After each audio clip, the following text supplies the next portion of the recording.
Dhanik Bharat educational institutions inter IIT JEE NEET admission open. కైకలూరులో Janasena meeting లో పాల్గొన్న నాదెండ్ల మనోహర్ 2024 ఎన్నికలకు ముందు జరిగిన ఘటనను గుర్తు చేసుకున్నారు. అప్పట్లో ముద్రగడ పద్మనాభాన్ని జనసేనలో చేరాలని పార్టీ నేతలు ఆహ్వానించారు. ఈ క్రమంలోనే కూటమి పార్టీలు అధికారంలోకి వస్తే ముద్రగడకు గవర్నర్ పదవి సిఫార్సు చేద్దామని పవన్ కళ్యాణ్ చెప్పినట్లు నాదెండ్ల గుర్తు చేసుకున్నారు. అయితే మాజీ మంత్రి కాపు ఉద్యమ నేత ముద్రగడ పద్మనాభం కన్నుమూసిన సంగతి అందరికీ తెలిసిందే. స్వగ్రామం కిర్లంపూడిలో ఆయన అంత్యక్రియలు కూడా పూర్తయ్యాయి. ముద్రగడ పద్మనాభం మరణ నేపథ్యంలో పలువురు రాజకీయ నాయకులు ఆయనను గుర్తు చేసుకుంటున్నారు. ఈ క్రమంలోనే ఏపీ మంత్రి జనసేన నేత నాదెండ్ల మనోహర్ కీలక వ్యాఖ్యలు చేశారు.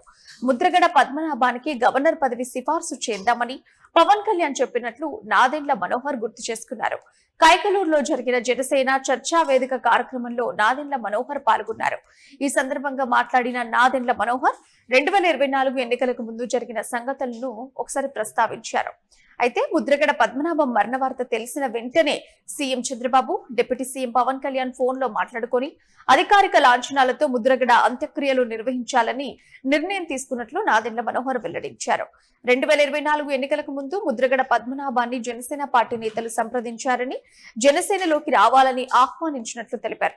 అందరం కలిసి ప్రయాణిస్తే పార్టీకి ఉపయోగకరంగా ఉంటుందనే ఉద్దేశంతోనే ముద్రగడను జనసేనలోకి ఆహ్వానించారని, ఈ చర్చలలో భాగంగా కూటమి అధికారంలోకి వస్తే ముద్రగడ పద్మనాభం వారికి గవర్నర్ పదవి వచ్చేలా జనసేన పార్టీ బాధ్యత తీసుకుంటుందని పవన్ కళ్యాణ్ చెప్పినట్లు నాదెండ్ల మనోహర్ వెల్లడించారు.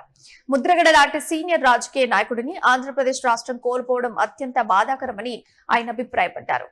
కొంతమంది పెద్దలు మన పార్టీలో పద్మనాభం గారిని సంప్రదించి పార్టీకి ఉపయోగపడతారు, మీరు కలిసి ప్రయాణం చేస్తే బాగుంటుందనే విషయం ప్రస్తావించినప్పుడు ఖచ్చితంగా మనం ప్రభుత్వం ఏర్పాటు చేయబోతున్నాం. పద్మనాభం గారికి జనసేన పార్టీ నుంచి మాట ఇవ్వండి. కూటమిలో భాగంగా అటు భారతీయ జనతా పార్టీ, ఇటు తెలుగుదేశం పార్టీతో మనం కలిసి ప్రయాణం చేస్తున్నాం.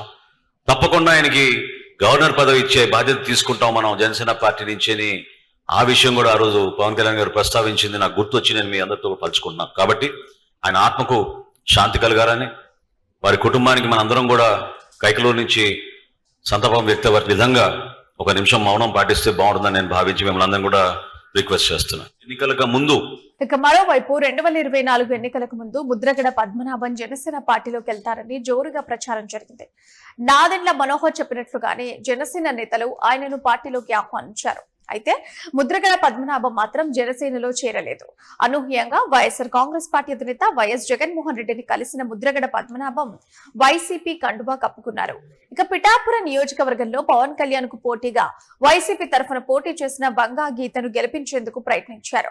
ఈ క్రమంలోనే పవన్ కళ్యాణ్ గెలిస్తే పేరు మార్చుకుంటానని ఛాలెంజ్ చేసిన ముద్రగడ మాట ప్రకారం పవన్ కళ్యాణ్ విజయం అనంతరం ముద్రగడ పద్మనాభరెడ్డిగా తన పేరును మార్చుకున్నారు. మరోవైపు ఎన్నికలకు ముందు ముద్రగడ పద్మనాభాన్ని జనసేన పార్టీ తరఫున కొందరు పెద్దలు సంప్రదించారని నాదెండ్ల తెలిపారు. అప్పట్లో ఆయన్ను తమ పార్టీలోకి రావాలని ఆహ్వానించారన్నారు. అందరం కలిసి ప్రయాణం చేస్తే పార్టీకి ఎంతో ఉపయోగకరంగా ఉంటుందని చర్చించారని గుర్తు చేసుకున్నారు. ఈ చర్చలో భాగంగానే రాబోయే కూటమి ప్రభుత్వంలో ముద్రగడ పద్మనాభానికి గవర్నర్ పదవి దక్కేలా చూసే బాధ్యతను జనసేన పార్టీ తీసుకుంటుందని పవన్ కళ్యాణ్ అప్పట్లో చెప్పారని నాదెండ్ల వెల్లడించారు. ఆయన లాంటి సీనియర్ నాయకుడిని రాష్ట్రం కోల్పోవడం అత్యంత బాధాకరమని చెప్పారు.